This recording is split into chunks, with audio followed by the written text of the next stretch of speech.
And good morning, just past 10:30 on our Saturday, March the 15th. Weather Not meteorologist Evan Hatter with a check of how things are looking as our severe weather threat continues here this morning. This update, as always, brought to you by On Target.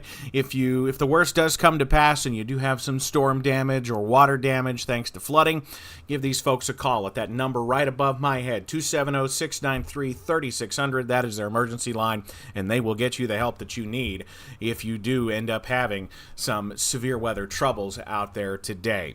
Speaking of severe weather troubles, our first round is all the way over with, and temperatures have remained mild. We're in the low 60s region-wide this morning as we continue to watch those warm southerly winds bring up the very mild air, but we're dropping some of those temperatures because we have rain moving in. We'll show you the radar in just a second.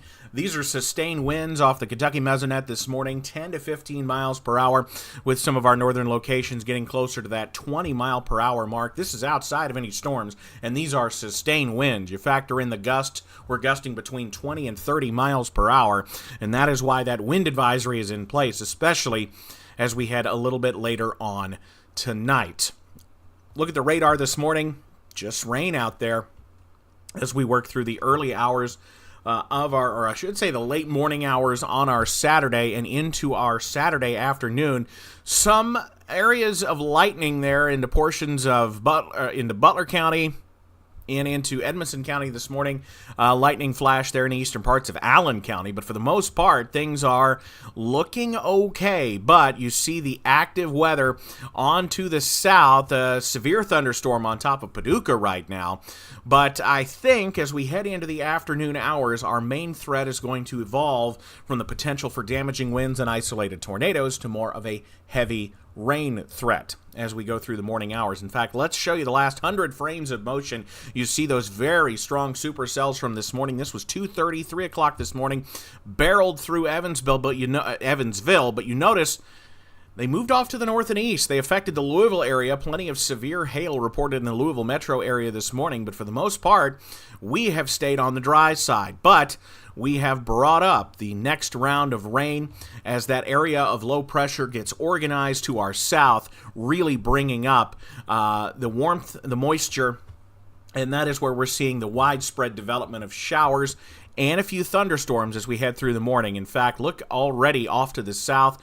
Tornado watches, PDS tornado watches, particularly dangerous situation watches across portions of Mississippi, where we do have already tornado warnings out there this morning.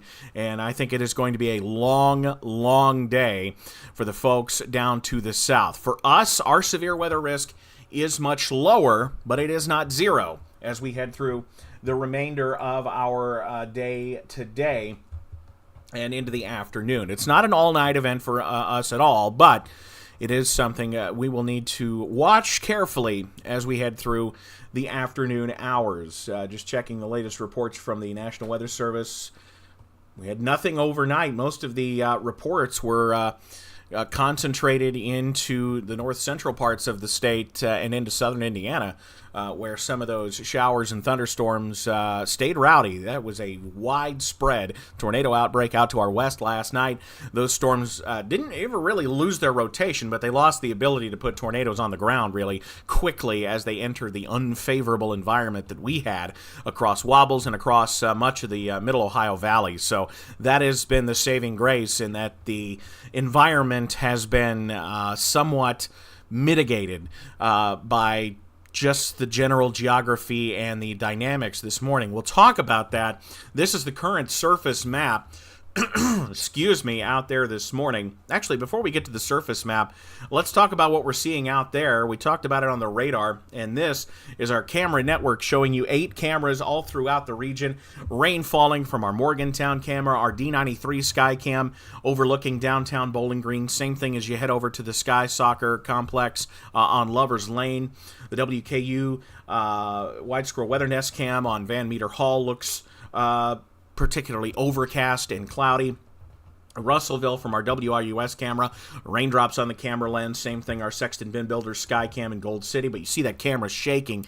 That is where we're dealing with the extremely gusty winds.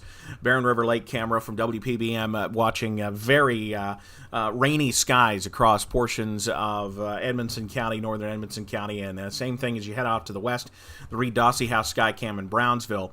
Things are overcast and breezy, and that will continue as we head through the rest of today. So we remain on the soggy and breezy side as we head through the morning hours. Here's a look at the surface map this morning. Here is the state of play as we clear the map, and then we enter into the forecast. Well off to the north, that is where the main low is, the very strong low that triggered not only severe weather across the Plain States last night, where we had, or the Mississippi Valley, I should say, multiple nocturnal tornadoes, some of which were rather large in Arkansas and Missouri and into Illinois last night. That low has continued to move off to the north and east, also resulted in quite the dust storm and wildfire event across Kansas, Oklahoma, Texas, and New Mexico. A tremendously dynamic weather system. The frontal boundary getting hung up to the south, and that is where we've already started to see that new low pressure start to develop, and that will race off to the east and the northeast as we work through today. Not only will that provide a focus for showers and storms, but when you get low pressures like this, areas to their south and to their east will be the best sources or the best locations for the potential for strong to severe thunderstorms, and yes, the potential for tornadoes heading into the evening hours, especially well off to our south. Our ingredients are not nearly the ingredients they are dealing with across the deep south. Here's the map from the National Weather Service. Damaging winds, brief isolated tornadoes out there, not the stronger long track tornadoes that they're expecting further to the south. But as we head into the afternoon and evening, we want you to stay weather aware because we're not expecting the widespread individual supercells like they will see, but any of these embedded storms can acquire a little bit of rotation and put down a brief tornado or some very damaging winds. So that is something we will continue to keep an eye on as we head through the overnight hours. That is why our severe weather threat continues. We're all in the level 2 risk. I think the level 3 risk in the afternoon outlook or the mid-morning outlook you see is right along the Tennessee line. Most of the more dangerous severe weather looks to stay in Tennessee, Alabama, and Mississippi, where that bullseye has been painted. And we'll show you that map in just a second. If you have friends or loved ones who are in Mississippi or Alabama, eastern Louisiana even, or even southern middle Tennessee, really a day to let them know that they have some very, very bad weather on the way. Some potentially long-track violent tornadoes down to the south of us today across Mississippi and Alabama. For us, again, it's the level 2 slight risk. The enhanced risk doesn't really kick in until you get across the Tennessee line. The level 4 risk as you head toward the Tennessee Valley, and then as you head into the Huntsville and Birmingham metros is where you get that level 4 to level 5 high risk for severe weather. The tornado outlook, for us, it's a broad brush 5% risk. We get these several times a year, but again, the greater threat for the tornadoes, including strong tornadoes further to the south, the 10% risk from Columbia, Tennessee, up to the Tennessee line with Kentucky, and then you get further to the south where the 15% risk and then the 30% risk, which is a very rare occurrence there across the deep, deep south. Any tornadoes today up this way would likely be rather brief, wouldn't last long.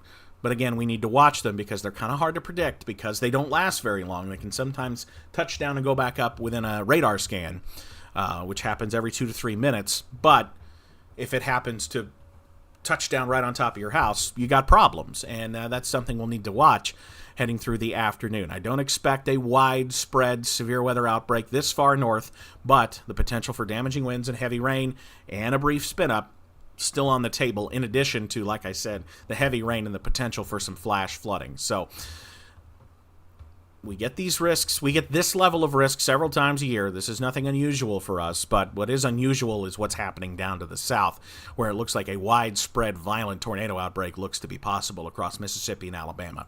15% wind risk. Again, this would be winds in excess of 60 miles per hour. The large hail risk is rather low. We have a pretty saturated column, and it's pretty warm as you go up through the column of the atmosphere, so not expecting much in the way of hail. Severe hail is is quarter-sized, 1 inch in diameter as we head through the morning hours and into the afternoon. So again, that threat is much more suppressed to the south heading into the afternoon hours. The other threats, we talked about the wind. We're under a wind advisory. That now goes until 1 a.m., because we're expecting that to continue into the evening and overnight. Flood watch is also in effect. We haven't talked a ton about the flood watch, but a flood watch is in effect for everybody in our area except for Butler County. It's in effect for Wables, which is wobbles without the first B. Bad joke. Either way, just because the flood watch is not in effect in Butler County doesn't mean you can't get some very heavy rain. These storms will be likely very efficient rainfall producers, so that's where the potential will come in for some very heavy rain that could lead to flash flooding. River flooding is not a huge threat, but with the runoff from all the flash flooding, that could lead to the Green River entering minor flood stage early parts of next week at the Woodbury and Rochester observing stations there along the Green River. So just be sure you're aware of that threat. Of course, what do we always say when it rains very hard? Avoid Fairview. Turn around, don't drown, especially if you come up upon the road surface, you can't see it under the water. Turn around, don't drown. Find another way to get where you need to go, because it doesn't take much to lift even a huge vehicle off of its wheels and transport you down the road. Just sweep you certainly right off your feet, but even the tires of your car. It doesn't take a whole lot. And you see those areas expecting between 1 to 3 inches of rain, 2 to 4 inches of rain, depending on exactly where that heaviest band sets up. Some areas could see 4 to 5 inches of rain, especially in areas that see repeated heavy rain from thunderstorms during the evening and overnight hours. So that's something, or I should say the afternoon and the evening hours. So that is something that we will continue to watch. And we talked about the wind advisory runs until 1 a.m. overnight for any gusty winds outside of thunderstorms. We've already seen those gusts upwards of 30 miles per hour this morning. In fact, let's look at the gusts again. You see, those are the gusts. So we're about 20 miles an hour right now. So we've come down a touch, but we got plenty of this to go, especially if that developing low to the south really starts to kick up and work into the area. You're going to get a lot of very heavy wind. Gusts over 40 miles per hour likely, with gusts up to 50 miles per hour possible. Excuse me, I had to cleanse the old palate there as we head into the next little bit. So this is the High Resolution Rapid Refresh, or the HRRR model. And what we're showing you here is a simulated radar, composite reflectivity here, but we've also turned on what are called 1 hour maximum updraft helicity tracks. That is fancy speak for the potential for rotating thunderstorms. The research has shown that if you get updraft helicity tracks above 75 meters squared per second squared, that's the unit they use, then that has the greater threat of producing a tornado.